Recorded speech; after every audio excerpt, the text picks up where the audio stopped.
Well, after 3.5 hours of driving and 2 hours on a ferry, we're here at the Isle of Islay, and I'm ready to taste some whiskeys.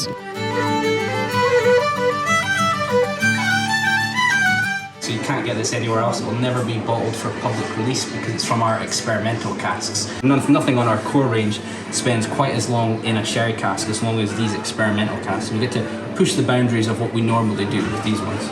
This one will probably lean more towards the sweeter side.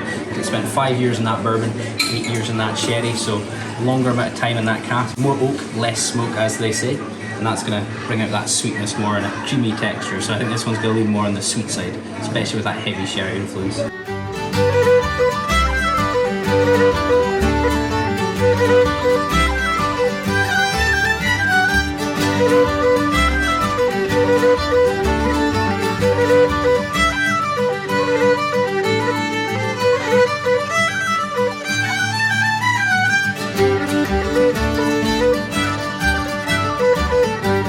So I just finished up at Laphroaig, and now I'm gonna walk over to Lagavulin, which is probably the first Scotch that I ever tried. I'm looking forward to that. It's just about a mile down the way here. There's not a lot of taxis here. You really have to plan ahead with the taxis. I had a great one this morning that I had arranged with, and he's gonna take me back to the port. Otherwise, it's not like you can just grab a taxi here.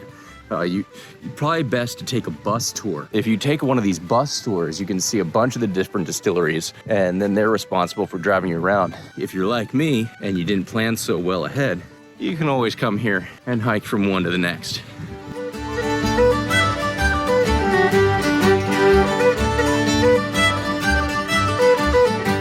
There it is. So it's about a mile walk from Laphroaig. So Lagavulin is kind of known for smoky, peaty Scotch. And right here, it smells like bacon. It's amazing. It really is super smoky around here.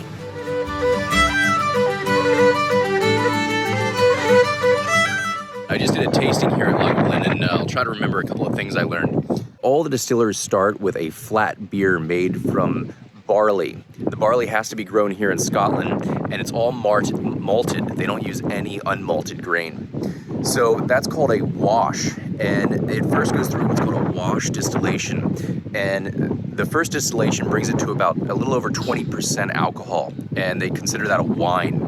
Then they do a second distillation, which brings it closer to 70%. Second distillation at 70% is too high in alcohol. So they mix that then with some of the 20% alcohol from the wash, and that gives them about 60%. So their goal is really to have about a 60% cask strength whiskey. I think it's really interesting how the oils from the peat smoke.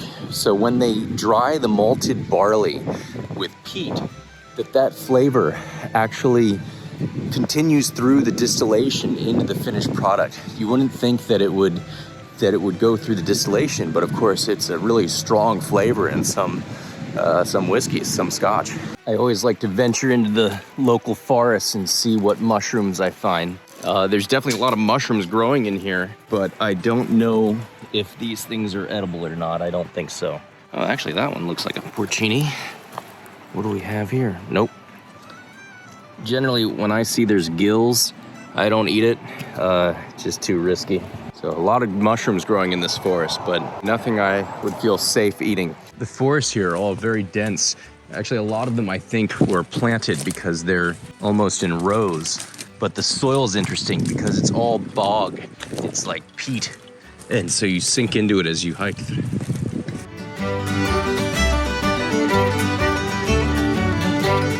If you take a ferry to the Isle of Islay, you'll choose between coming into Port Oscog in the north, that's behind me, or you come into Port Ellen in the south.